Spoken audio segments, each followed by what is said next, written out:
ADV market has a new player, a player that wants to beat with the KTMs, BMWs and the Africa Twin. And this is the Harley Panamerica, a 1250 engine, 45 degrees V-twin.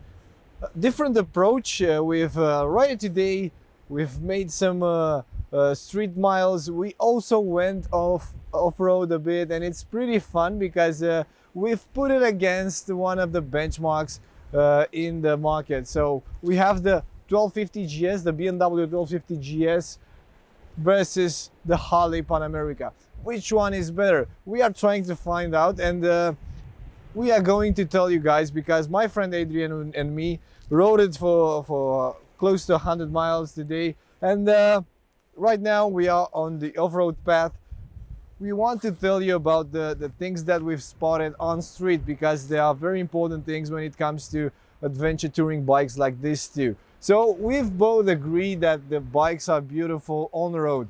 The comfort, the benchmark of comfort remains the BMW because it has that suspension, the power level, tail level system, which gets you stick to the asphalt. You have a lower stance, low center of gravity compared to the Harley, which is a bit higher, has a different saddle. Everything feels like on a big adventure bike, like on the KTM, let's put it like this. I find it really close to the KTM. Okay, so we will break it down. We will start with the street part, and we will talk first about the let's say suspension, because we have electronically adjustable suspension for both. You have preload adjustments that you can make by yourself, and self-leveling for both bikes. So if you get some more luggage and stuff, the bike will feel and will level itself. This one has a different option that lowers by itself when you stop. So this is a funny thing about Harley. If you're a short rider, the bike will get a bit down and you can put your legs on the asphalt, so you don't have that feeling that you will fall off.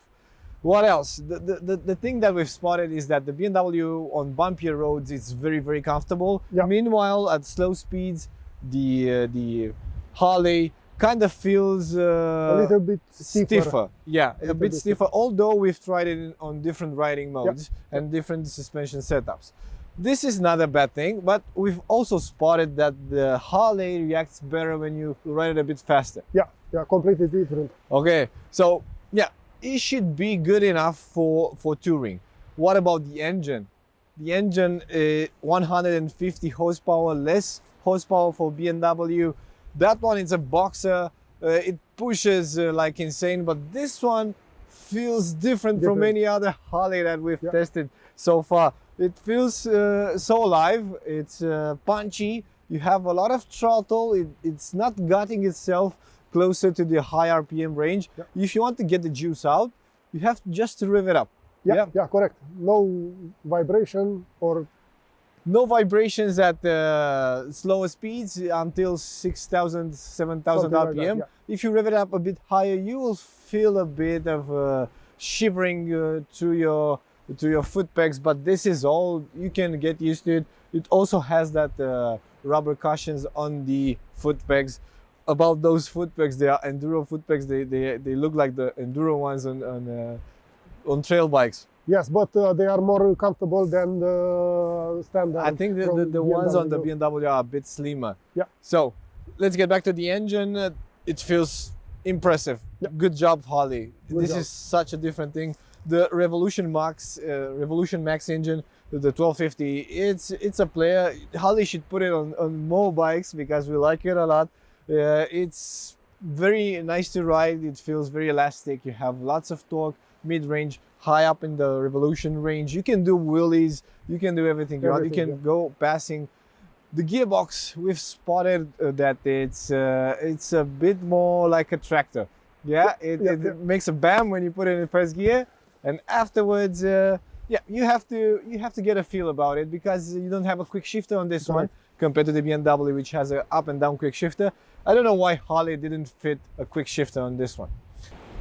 So it doesn't have a quick shifter. Damn it, Harley! You should fit a quick shifter on it because you've said it. You have to be very precise. You have to be very precise when you change the gears. Yeah. Not that it won't change, but you have to press it very hard. Yeah. What about the electronics? You have lots of electronics, traction control, ABS connect. You have an EMU on this one. You have riding mode. So beautiful, beautiful thing. You can switch to the menu. You can choose the riding mode. You can adjust it in A and B riding mode for yourself. You can even adjust the suspension on street. Yeah, we've pushed the bike a bit, but no traction control intervention so far. Yeah. So this is a good thing, because it would be bad to feel it every time you roll the throttle a bit too much. And other than that, it's good to have that safety net with the traction control and everything. You have a big TFT dash over there that looks pretty awesome. You have a lot of info. You also get the gears on the dash. This is a very important thing. And the good lights, I think, because they are LED, full LED. You also get the cornering lights above here. And yeah, it should be a fair package for everyday use as a touring bike and adventure bike. What else? Let's talk about the wind protection, because this too should be comfortable bikes, so you can go around the world with them. Yeah. What do you think? What would you choose, the Harley or the BMW, to go around the world? On standard windshield and on standard package, I think that BMW it's more protective with the wind than Harley. Yeah, so they have adjustable windshields. They have very plush saddles. I think you said before that you like it more, the saddle on the Harley, because although it feels higher, it's slimmer in between your legs. So the inner leg curve, it's more appropriate towards an adventure bike. Yeah. So this is a fact about the Harley. And the distance between the foot pegs and the saddle, it's a little bit higher. Yeah, so it can handle a taller rider like us. So this is a good thing. And it's I felt more comfortable with the legs. With my legs. So with the legs. Other than that, they are pretty comfy, both of them. We've said that on street the suspension is not that sophisticated. Not so that sophisticated, I think. Yeah. So another thing that we've spotted is this windshield that makes a lot of noise while riding. Yeah. So it's adjustable, but it doesn't look pretty well put together. I would love to have a high one. I think for me it's very important to get as much wind protection as I can, because yeah, I'm tall and I like protection, wind protection. Yeah. You have cruise control for both. You have the heated grips. For BMW, being the king of this market, it has also heated saddles for you and the passenger. We've spotted the differences between the heating system on the BMW and this one. This one, it's not that hot when you put it on maximum, like the one on BMW. Today we are riding on the beach, so it's pretty nasty outside. Less than 10 degrees. Lots and lots of wind, 10 degrees, and we need all the things that can heat us up, because we don't have our tea with us, so we can get a bit hotter. The braking system. Let's talk about the braking system, because this is the first Harley that we've tested with good brakes. Yeah, it is a Harley. It's the first Harley that I rode, and it's equipped with brakes. Yeah, it has a Brembo system, Brembo master cylinder. It stops promptly. You get a bit more dive than on the BMW when you press it pretty hard. I've spotted this thing, but it stops. So you don't get any emotions. Also for the rear, you get the ABS. It's a safety net. I braked at some point very hard with the Harley to see if the ABS kicks in very early, but no, it's refined and it works pretty good. So it will stop you every time you want.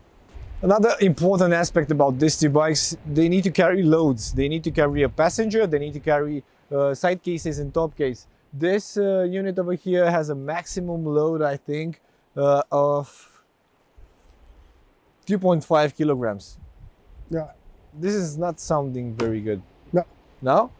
Yeah, No. This is a thing that I don't like, because I have a 10 kilograms or more than that I can put on the BMW, but this one for the top case, I think needs to be changed in order for you to carry on some luggage. Yeah. I still want to have some more fun, because yeah, it's getting darker, but it's darker because I think it will rain. We are still in the middle of the day, and it's pretty nice because we will have some more fun. So let's do some riding over here because it's pretty beautiful, and afterwards we can spot on some differences and Correct. put them on video.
It was so much fun, and we've spotted some things. Yes. Yeah. We've spotted that the Harley still lacks the refinement considering the suspension, because there's a small issue. You've noticed it first, and I have to agree with you, because when I was struggling to just keep up with the BMW when you were widening, the front end kind of wanted to fall, and it felt pretty heavy. Yeah, yeah. The problem, in my opinion, is that in light off-road, the suspension doesn't launch enough. Okay, So it's a little bit stiff, and the front end, it's going in the deep, in the mud. Okay. Something like that. So doesn't have the it doesn't have the quite the feeling that you wanted to have, because you see this long stance, you see this long travel suspension, and you expect it to copy everything and to be very precise. But yeah, you can ride it. There's no issue with that, but you cannot ride it as fast as we did today, because you can hurt yourself. So this can be dangerous. Yes, the total handling and the frame want to go faster, but you couldn't, you cannot do this because of the suspension. Of the front suspension, yeah. We've spotted also this relay over here. I think is the charger, the regulator or something. You also have the battery there, so every time you go off-road, on mud, for example, or when you go through potholes, some water will go inside. I wonder what will happen. Hopefully the guys at Harley thought about it, and it's a safe thing to do. Another important aspect for me, tell me about the ergonomy. Which one did you like better, the BMW or the Harley while standing? I like Harley. You like it more on the Harley? Yes, because the seat it's a little bit higher. Okay. And it's better for me because I'm tall. Okay. So another thing, how easy it is for you as a rider that it's at first contact with these two bikes to cancel the traction control, for example? It's more easy on the BMW. Okay, so I know you noticed that the BMW, after you stop it, it will stay in the same riding mode. So if you choose the Enduro Pro, you only have to cut off the traction control. On this one, if you want to switch to the Enduro Plus mode, you have to, every time you start it, there's a bird or something? Yeah. Okay, nice. So every time you stop it, you have to keep the button pressed, and afterwards you can cut off the traction control. It's pretty easy to do it, but yeah, it's fun. Hopefully it's a safety feature, and yeah, it can be a safety feature for the young guys with not so much experience. Exactly. So overall, we agreed that the BMW, it's easier to ride. It feels friendly on off-road, and you get the confidence to push it. Correct. And this one still has some things to improve in order to be as fast as on the BMW. I'm not saying that it's a bad bike, but I'm saying that it's not bad. It needs some improvements in order for you. It's the first generation, so yeah. Hopefully they will fix things and they will make it better, because we like it so much. It becomes one of our favorite Harleys. Let's put it like this. Yeah. This from now on is our favorite Harley. Some other cool features. There's a pedal that you can switch for off-road, for the rear brake, so if you want to stand up, you can press it. Funny thing about the side stand, we've spotted that it feels pretty small and tiny and fragile, and at some point it's hard to find. it's hard to find. Yeah, oh yeah, when you are on the bike. Yeah, and also we've tested it because we were afraid not to crash the bike when it's on the side stand. We've pushed it front and rear, Correct. but it has a lock system, a lock mechanism, and it stays there. So Not to fall off. this is a good thing. The turning angle. This might not be an issue on road, but when you go off road, you still need some more turning angle. You can do U-turns very tight if you lean the bike and you lean outside, but you will need a little bit more. There's room for more over there. Yeah, and it should be made like that. So I think this is it. We kind of come to a conclusion right now. We've decided that this is a huge thing for Harley. This bike, the Panamerica, feels quite natural for street and off-road use, but it still needs some small improvements in order to go as fast and as confident as the BMW. So far, we like it, but if we were to go on a rally, we would choose the BMW. Panamerica still has some improvements. Maybe Panamerica with a little bit Suspension improvement from suspension. Okay, so this might be a change for us in order to like it. Until then, this is all. Thank you for watching, and don't forget to subscribe. Ciao guys!